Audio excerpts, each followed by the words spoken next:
Apa jadinya jika 12 cucu yang terdiri dari usia yang berbeda-beda dan masalah yang berbeda-beda mengurus satu warung sembako? Padahal mereka berdua belas itu kan tidak pernah memiliki pengalaman tentang itu semua.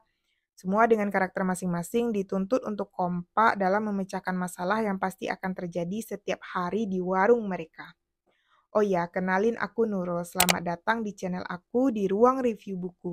Selain bahas fisika, aku juga mau mengembangkan konten aku dan juga mau berbagi tentang buku-buku yang sudah aku baca. Semoga bermanfaat. Alasan aku beli buku ini, waktu itu tuh aku pengen baca buku yang ringan-ringan aja, yang gak sedih, tipe-tipe slice of life gitu.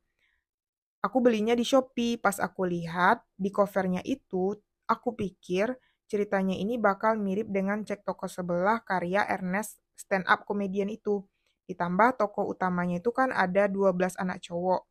Jadi dalam pikiran aku, awalnya cerita di buku ini bakal lucu. Aku juga lupa baca sinopsisnya, jadi hanya menilai dari cover aja gitu. Buku ini menceritakan 12 orang cucu dari seorang kakek yang kaya raya. Dia membuat suatu misi yang harus diselesaikan oleh 12 cucunya. Jadi siapa yang menang akan mendapatkan hadiah 500 juta dan lama tantangannya itu adalah 60 hari. Jadi yang awalnya itu cucunya kan nggak mau tuh. Karena tergiur hadiah 500 juta, akhirnya mereka setuju. Ditambah lagi ternyata ya, warungnya itu udah ada dan udah dimodalin juga sama kakeknya. Jadi mereka tuh tinggal melaksanakan misi masing-masing aja dan melakukan pembagian tugas kerja gitu. Kebayangkan gimana nanti tugas mereka dalam menjaga warung sembako mereka tersebut. Karena kan warung sembakonya itu bukan warung kecil, jadi warung besar. Karena menyediakan beras, telur, dan snack-snack kecil lainnya gitu. Jadi lumayan kewalahan juga kan kalau dihandle oleh satu orang. Alur cerita dari novel ini awalnya itu kan pas aku baca, kan kakeknya ini menjanjikan hadiah 500 juta pada cucunya apabila bisa menjalankan misi dengan baik dalam menjaga warung. Di mana warungnya ini kan diberi nama Warung Bujang oleh cucu-cucunya itu atau disingkat dengan Warbu. Ternyata di balik itu semua ada rencana tersembunyi dari kakeknya tersebut. Kakeknya yang bernama Wajendra ini ternyata ingin menunjukkan suatu fakta yang tidak pernah diketahui oleh kedua belas cucunya tersebut.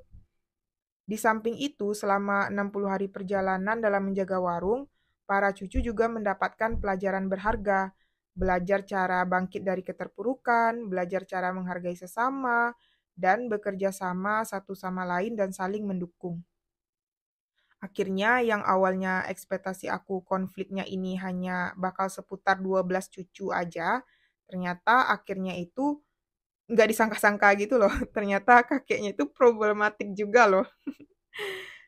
Nah, kelebihan dari novel ini adalah penulisannya itu rapi dan urut. Karena tokohnya itu kan ada 12, ditambah kakeknya dan serta orang tua mereka itu kan. Jadi kan banyak banget tuh karakternya. Jadi tuh penulis itu menjabarkan masing-masingnya itu dengan jelas sesuai dengan masalah mereka masing-masing. Jadi kita nggak bingung loh saat membacanya, ini cucu yang mana ya, ini yang mana ya gitu. Terus jadi dari 12 cucu itu penulis juga membuatkan biodata dan latar belakang dari kehidupan mereka masing-masing. Pelajaran yang bisa aku ambil dari setelah membaca novel ini adalah setiap keluarga itu pasti ada masalah, sekaya apapun mereka. Namun bagaimana cara kita menerima dan mau menyelesaikannya. Selain itu, pelajaran yang aku dapat juga kita harus memperjuangkan apa yang kita impikan. Tanpa kita memperjuangkan, apalah arti sebuah mimpi. Buku ini sangat aku rekomendasikan untuk dibaca dan pembacanya itu aturannya adalah umur 15 tahun ke atas. Karena novel ini tuh syarat akan pelajaran hidup gitu. Terkadang yang kita lihat gampang di luar ternyata banyak banget problematika yang harus dimaklumi dan diselesaikan oleh pemiliknya. Selain itu, novel ini juga menghibur dan banyak menyimpan nilai moral yang bisa kita aplikasikan dalam kehidupan nyata kita sehari-hari. Jadi, novel ini cocok banget untuk kalangan umur 15 tahun ke atas. Karena mungkin kalau misalnya umur di bawah itu nggak masalah juga sih bacanya, karena ini ada yang aneh-aneh juga, cuman nanti takutnya nggak paham, bingung, atau gimana. Ya, sekian dulu review dari aku, semoga bermanfaat. Sampai jumpa di review buku selanjutnya. Bye-bye!